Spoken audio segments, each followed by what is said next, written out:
तो आइए चलते हैं एक ऐसे अद्भुत सफर पर जहां बादलों से बात करते हैं देवदार के वृक्ष, जहां हवाओं में घुलता है मंत्रों का प्यारा सा उच्चारण, जहां हर रास्ता भोलेनाथ तक जाकर ठहर सा जाता है। देवभूमि उत्तराखंड की पवित्र गोद में बसा आस्था और अध्यात्म का मुख्य केंद्र यानी कि श्री जागेश्वर धाम मंदिर। देवभूमि उत्तराखंड में बहुत प्राचीन तरीके से स्थित यह मंदिर सिर्फ मंदिरों का समूह नहीं, ये वो स्थान है जहां समय भी शिव की भक्ति में शांत हो जाता है। घंटियों की गूंज और देवदार की प्यारी सी वो खुशबू एक ऐसा एहसास करवाती है कि भोलेनाथ यहाँ स्वयंभू साक्षात विराजित हैं। कहते हैं जो यहाँ सच्चे मन से आता है वो खाली हाथ नहीं लौटता दोस्तों, क्योंकि जागेश्वर सिर्फ एक धाम नहीं, ये वो एक आत्मा को सुकून देने वाला एक अद्भुत एहसास है। तो आइए मेरे साथ इस सफ़र की शुरुआत करते हैं, यानी कि ट्रैक विद सक्षम के साथ। हर हर महादेव दोस्तों। देखते ही देखते बाइक राइड जो है मेरे लिए मेरा एक जुनून बन गया है। मुझे पता नहीं था कि मैं कभी इस वाले रास्ते को इतना चाह लूँगा और इतना प्यार करने लगूँगा। तो हर हर महादेव दोस्तों, इस समय मैं मौजूद हूँ देवदार के घने जंगलों में और आज मैं अपने एपिसोड 2 की जो है वो भी स्टार्टिंग करने जा रहा हूँ। कल तक जो था वो एपिसोड 1 में ही काउंट हो रहा था, क्योंकि आज रात को मतलब लेट बहुत हो गया था पहुँचते पहुँचते। तो मैं रात को 8:30-9 बजे मैं पहुँचा हूँ जागेश्वर धाम और उसके बाद मैंने खाना खाया और मैं सिर्फ सो गया। तो अब आज जो है वो एपिसोड 2 की स्टार्टिंग है, लेकिन हम जागेश्वर धाम जाने से पहले एक प्राचीन मंदिर से पहले ही कुछ दूरी पे खड़े हैं, यानी कि उस मंदिर का नाम है श्री दांडेश्वर महादेव, जो कि जागेश्वर धाम से 2 किलोमीटर पहले ही है। अच्छा, एक चीज़ मैं आप लोगों को बताना भूल गया। आप लोगों को याद है ना, जब मैंने अपनी बाइक सर्विस करवाई थी सुभाष भाई के पास, तो उस समय मैंने आपको अपनी बाइक चंद्रघंटा के बारे में कुछ बताया था कि इसके गले में मैंने एक घंटी टांगी थी, वो जागेश्वर धाम से ली थी, तो वो चोरी हो गई थी जब मैं अपने वापस दिल्ली गया था अपने दोस्त के घर पे। तो उसके बाद मैंने ये भी कहा था कि जब मैं जागेश्वर धाम वापस आ जाऊँगा तो मेरा सबसे पहले काम ये रहेगा कि मैं अपनी चंद्रघंटा की गले में दोबारा घंटी डालूँ। तो मैंने कल आते ही सबसे पहले एक घंटी ली है दोस्तों चंद्रघंटा के लिए। देखो,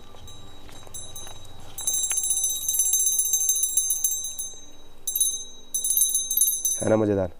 तो अब ये चंद्रघंटा के गले में मैं एक बार डाल दूं, उसके बाद फिर जो हमारा सफ़र जो है वो और मज़ेदार हो जाएगा।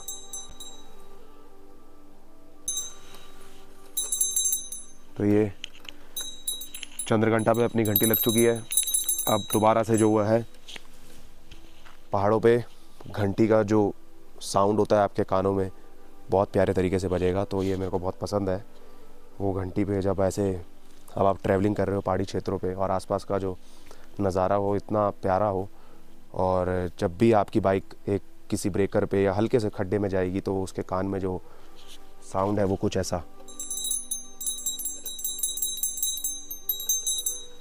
सुनाई देगा, तो वो बहुत मज़ेदार होता है। तो मेरे कानों को मज़ा आता है वो टीटी होने के बाद।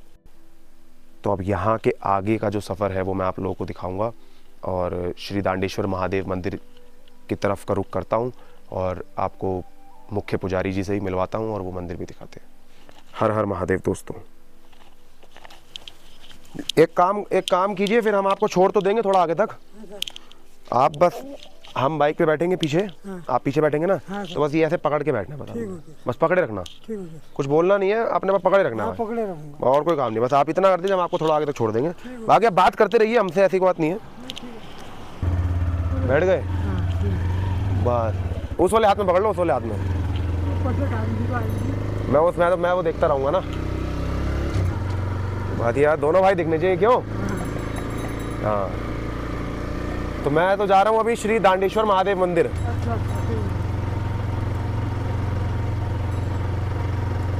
मतलब अभी इधर भी ठंडा माहौल है, इधर भी बारिश हुई ना है। अच्छा, अरे 2 दिन से तो थोड़ी गर्मी बढ़ गई। ये तो ठंडा था माहौल पूरा। हाँ, तो सुबह तो पैके बनियान चलते थे। अच्छा ही, बहुत ठंड थी। अब बढ़िया हो गया। कल भी पर बहुत ठंड थी, रात को भी रात तो काफी ठंड है, सुबह शाम की ठंड है। और बारिश के टाइम तो बहुत ठंडा हो गया होगा, जब बारिश पीछे हुई थी अभी 2-4 दिन पहले। लगातार हुई थी ना वो। हाँ जी, उसमें तो बहुत जबरदस्त थी ठंड। अब यहाँ के बढ़िया दिन आ गए। अब यहाँ पे पब्लिक जो है वो काफ़ी ज़्यादा पहुँच रही है ना। यहाँ तक स्कूल बंद होंगे ना, गर्मी की छुट्टी पड़ेगी। हाँ जी, हाँ जी। तो सारे लोग घूम के यहीं आ रहे हैं। नहीं तो मैं भी आजकल वीडियो बनानी मैंने शुरू करी है। अच्छा, तो अब मैं महादेव के आशीर्वाद से जागेश्वर धाम जो है पूरा कवर करूँगा, श्री दांडेश्वर, आज जो बना रहे हो तो ये अच्छा देखने लायक दृश्य है ना। है ना। और ये वाला दृश्य जो मैं रिकॉर्ड कर रहा हूँ, ये कैसा लग रहा है आपको? बहुत बढ़िया है ये। कैसा लग रहा है? इसको और भी वो होने पर सुहागा है। है ना। अब कैसा है कि इससे आप हमेशा याद भी रहेंगे हमें। हाँ। कभी हम वीडियो जब दोबारा स्टार्ट करेंगे अच्छा, तो फिर ये चेहरा देख लिया जाएगा तो याद आ जाओगे आप, क्यों? और आप भी कभी हमें वीडियो पे देख लें तो आपको भी याद आ जाएगा। तो ये फोन पर भी आ जाएगा सर? फ़ोन पे भी आ जाएगा, हाँ जी हाँ जी, फ़ोन पे, यूट्यूब पे, सब जगह आ जाएगा। यूट्यूब पर। हाँ जी हाँ जी। ये घंटे की आवाज़ कैसी आ रही है? बढ़िया है ना। तो और भी घंटे हो गई। बस, जागेश्वर जरूर जाइएगा, बाबा। मेरी आपसे रिक्वेस्ट है। हर हर महादेव। जय हो। बहुत बहुत शुक्रिया। तो ये बढ़िया एकदम सिस्टम अच्छा हो गया। अब यार सब सिस्टम तो बढ़िया हो गया, लेकिन मैं इसको कैसे पकड़ूं? तो अब जो है श्री दांडेश्वर महादेव का रुख किया जा रहा है और ऐसे प्यारे प्यारे लोग मिलते रहते हैं पहाड़ों पे। तो फिर इसीलिए कहता हूँ भाई, सोलो ट्रैवलिंग बहुत कुछ सिखाती है जीवन में। सोलो ट्रैवलिंग करना बहुत ज़रूरी है। जब तक सोलो ट्रैवलिंग नहीं करोगे तब तक चीज़ों को नहीं समझ पाओगे। सिर्फ पुराना पढ़ के, पुराना समझ के उसी में उलझे रहोगे, उसी में ही लगे रहोगे, वही चीज़ें करते रहोगे। लेकिन कुछ अलग सीखना है, कुछ अलग समझना है, तो उसके लिए घरों से बाहर निकलना पड़ेगा और ऐसे पहाड़ी क्षेत्रों में आना पड़ेगा जहाँ पे इतने पुराने और इतने प्राचीन तरीके से जो है हमारे भोलेनाथ की पूजा अलग अलग पहाड़ी क्षेत्रों पे की जाती है। अलग अलग स्वरूप में, अलग अलग तरीक़ों से, अलग अलग मोहब्बत से, अलग अलग प्रेम से। सबका अपना अपना अलगपन है, लेकिन भक्ति सिर्फ एक ही की है, वो है भोलेनाथ यानी कि महादेव शिव। मैं इस समय मौजूद हूँ श्री दांडेश्वर महादेव मंदिर के बिल्कुल गेट के बाहर, और ये जो नज़ारा है वो बहुत अद्भुत है, बहुत अकल्पनीय है। वो अगर आप वो चीज़ समझेंगे तो आप बहुत कुछ समझेंगे। उससे पहले अब आप ये देखिए कि मैं जिस स्थान की बात कर रहा हूँ उससे पहले आप ये स्टैम्प देख लीजिए। भारत सरकार के अंतर्गत आती है जगह, तो ये कितनी प्राचीन है आप ये चीज़ समझिए कि ये भारत सरकार की स्टैम्प। और आप ये आपकी एंट्री है, ये यहाँ का फील है, आप एक बार देखिए। ये है श्री दांडेश्वर महादेव मंदिर का फील।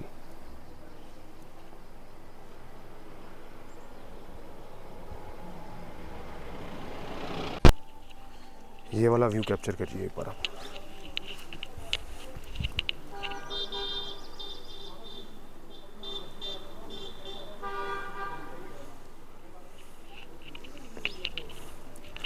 यहाँ पे श्री जागेश्वर मंदिर में और श्री दांडेश्वर मंदिर में और वृद्ध जागेश्वर मंदिर में हर जगह आपको एक कुबेर मंदिर ज़रूर मिलेगा। तो ये श्री कुबेर जी का मंदिर है यहाँ पे।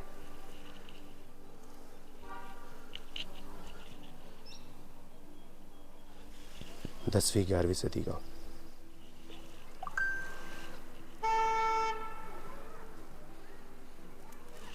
ये गणपति जी की आकृति देखिए कितनी पुरानी है।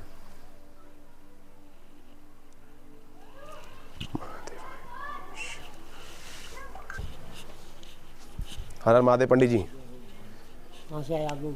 पंडित जी मैं दिल्ली से आया हूँ और उत्तराखंड में जितने भी प्राचीन मंदिर महादेव के स्थित हैं तो उन सब की खोज के लिए निकला हूँ अपने घर से। और इससे पहले मैं गोपेश्वर गया था, श्री गोपीनाथ महादेव, बाबा रुद्रनाथ जी के दर्शन करके आया था, ट्रैक करके आया था। तो श्री जागेश्वर धाम में पिछले 5 बार, मतलब ये 5वीं बार है जब मैं आ रहा हूँ इस स्थान पे। मेरे को थोड़ा मंदिर के बारे में, इतिहास के बारे में थोड़ा पंडित जी बताइए, ताकि लोग जो हैं इस वीडियो के माध्यम से ये चीज़ समझ पाएँ। जितना देख रहे हैं जितने प्राचीन तरीके से, उतना ही वो चीज़, वो ये कहानी सुन के, समझ के वो आएँ और आप तक पहुँचें। तो बताइए पंडित जी। ऐसा है, फर्स्ट चरण जो है दंडेश्वर महाराज जी हैं, दूसरा चरण जागेश्वर, तीसरा जो है वृत्त जागेश्वर। पहले जो है भगवान शंकर जी ने यहाँ तपस्या ली, भोलेनाथ जी ने, उसके बाद जागेश्वर गई, उसके बाद वृत्त जागेश्वर गई। बाल रूप शंकर जी हैं, इनकी जो है धुना भी यहाँ बना। भगवान शंकर जी ने यहाँ तपस्या ली, भोलेनाथ जी ने। उसके बाद सत्ती ऋषि भी थे यहाँ, भगवान वहाँ 2 किलोमीटर ऊपर। वहाँ से जब भगवान ने अपनी तपस्या ली तो उनकी सत्ती ऋषि की पत्नियाँ जो है उन्होंने कहा घूम के आते हैं हम। घूमने के जो जैसे आए तो यहाँ वहाँ भगवान शंकर जी जो अपनी विराम अपने वो मूलधार में जब थे तो उनके साथ वो भी रुक गई। सती ऋषि की पत्नियाँ भी जो है इनके साथ विराजमान हो गई।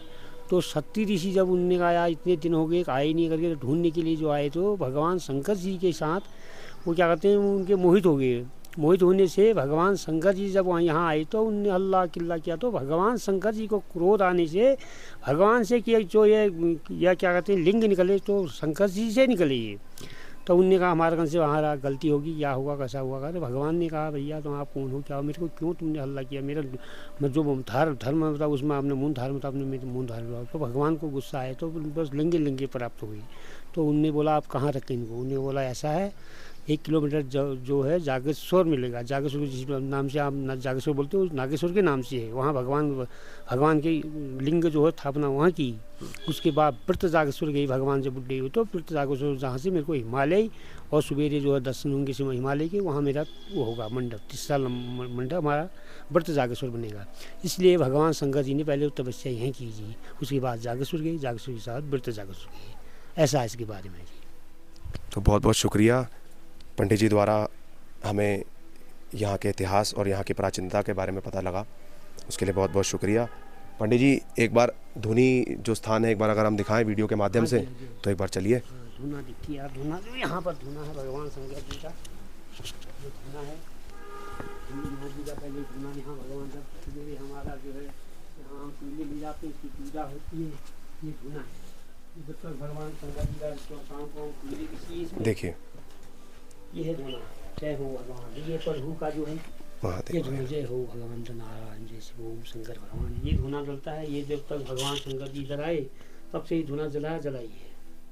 इसकी जो शाम को कोयले ले जाते हैं, इसकी आरती इसी से होती है। अच्छा हाँ ऐसा है जी इसके बारे में। और पंडित जी यहाँ की आरती देखने के लिए जब आना हो तो कितने समय आ सकते हैं जी? आप आइए 7 बजे, शाम के 7 बजे। हाँ जी हाँ जी। ठीक है दोस्तों, तो यहाँ की ये प्राचीनता है तो मैं बहुत बहुत शुक्रगुजार हूँ पंडित जी। हर हर महादेव, आपसे मिलके अच्छा लगा।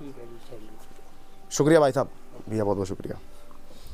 तो ये था यहाँ का इतिहास और यहाँ की प्राचीनता। और यहाँ की गिरगिट है उसका भी रंग बहुत अलग है। आप गिरगिट देखिए यहाँ की, ज़रा देखिए पर्पल कलर की। काटता नहीं है। अच्छा काटने वाला नहीं है, नहीं काटता नहीं है, देख रहे हैं। तो ये श्री दांडेश्वर महादेव मंदिर है यहाँ पे। पंडित जी एक बार अंदर दर्शन कर सकते हैं? हाँ जी। आप आगे चलिए, पंडित जी आएंगे। जय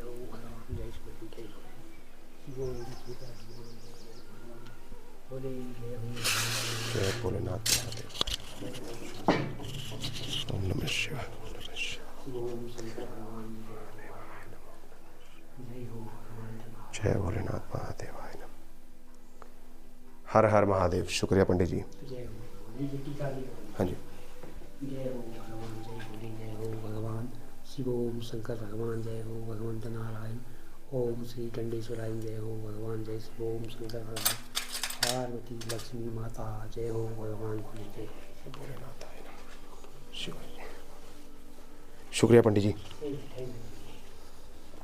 अब आगे जागेश्वर महादेव जी के थोड़े दर्शन मैं इस वीडियो के माध्यम से लोगों को करवाऊंगा। लॉकिंग सिस्टम किया गया है, एक पत्थर ऐसे, एक पत्थर ऐसे, एक पत्थर ऐसे, उसके ऊपर लॉक करके सिस्टम किया गया है। मतलब ये टेक्निक देख रहे हैं आप।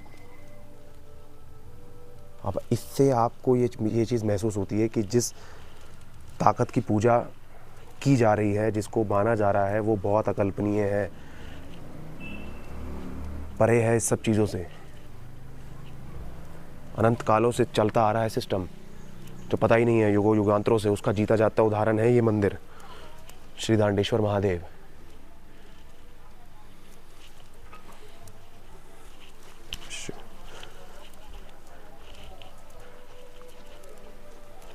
ये नज़ारे आपको सिर्फ उत्तराखंड में ही मिलेंगे।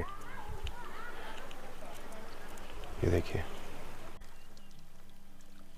अच्छा, आप एक चीज़ सोचिए आप लोग कि हम नॉर्मल रास्ते पे, रोड वाले रास्ते पे तो मतलब हर बार आते हैं और हर बार जाते ही हैं, तो इस बार कुछ ऐसा क्यों ना ट्राई किया जाए कि जिससे ये चीज़ लगे कि हम वाकई में पुराने टाइम में जी रहे हैं या पुराने चीज़ों में जी रहे हैं। वो कैसे? क्योंकि रोड से तो हम आ जा रहे ही हैं, हमें पता है कि रोड बनी हुई है, लाइट भी है, लाइट कहीं नहीं भी है, लेकिन रोड तो है। वो सबके दिमाग में ऑलरेडी वो सारी चीज़ें फिट हैं। लेकिन आज से कई हज़ारों साल पहले रोड जब नहीं होती होंगी, तब ऐसे ही रास्ते होंगे जो इतने प्राचीन और इतने दिग्गज मंदिरों की तरफ जाते होंगे। तो क्यों ना इस बार जो है ये वाला रास्ता अपनाया जाए और जागेश्वर धाम इसी रास्ते से जाया जाए, क्योंकि हम दांडेश्वर महादेव मंदिर के दर्शन करके, वहाँ के बारे में जान के उसी रास्ते से हम नीचे आए हैं और ये सीधा रास्ता जो है जागेश्वर धाम की तरफ जाता है, यहाँ से होके, और ऊपर जो है वो रोड है और वो रोड से होके। तो ये वाला जो रास्ता है वो थोड़ा पुराने टाइप का फील देता है, मतलब कैसा कि आप झरने की आवाज़ सुन सकते हैं, आप आसपास जंगल का आभास भी कर सकते हैं, जो कि है भी, हरियाली है, शांति है, हवा में ही एक अलग सा जादू है। तो जब आप ऐसे रास्ते पे आए हैं और जागेश्वर धाम का जो सफ़र है वो अगर आपने ऐसे ही तय कर दिया चलते चलते इसी रास्ते पे, और बाइक जो है वो बाहर खड़ी है चंद्रघंटा, तो मज़ा सा आ जाएगा। शुक्रगुजार मनाओ कि आप ये सब देखने के लिए काबिल हो और योग्य हो। तो फ़ोन तो मेरा पीछे रह गया और कैमरा मेरा पीछे रह गया, टीटी का माहौल कुछ ज़्यादा ही हो जाता है ना, तो वही बात है दोस्तों। चंद्रघंटा बाहर खड़ी है, मैं इधर जा रहा हूँ पैदल, ऐसा कैसे यार, मतलब यार। तो ठीक है, ये आप इसके अगला जो स्टॉप है मेरा वो जागेश्वर धाम का होगा। तो यहाँ से मैं आप जो है सीधा जागेश्वर धाम, मात्र 1-1.5 किलोमीटर की दूरी पे है, तो यहाँ से जागेश्वर धाम जाता हूँ और वहाँ का जो सफ़र है और वहाँ का जो सिस्टम है वो आपको दिखाते हैं। तब तक के लिए हर हर महादेव दोस्तों, बहुत बहुत शुक्रिया। और यहाँ पे हो गया अपना एपिसोड 2 का एंड, और यहाँ से अब स्टार्ट होगा एपिसोड 3, यानी कि जागेश्वर धाम मुख्य मंदिर। हर हर महादेव दोस्तों।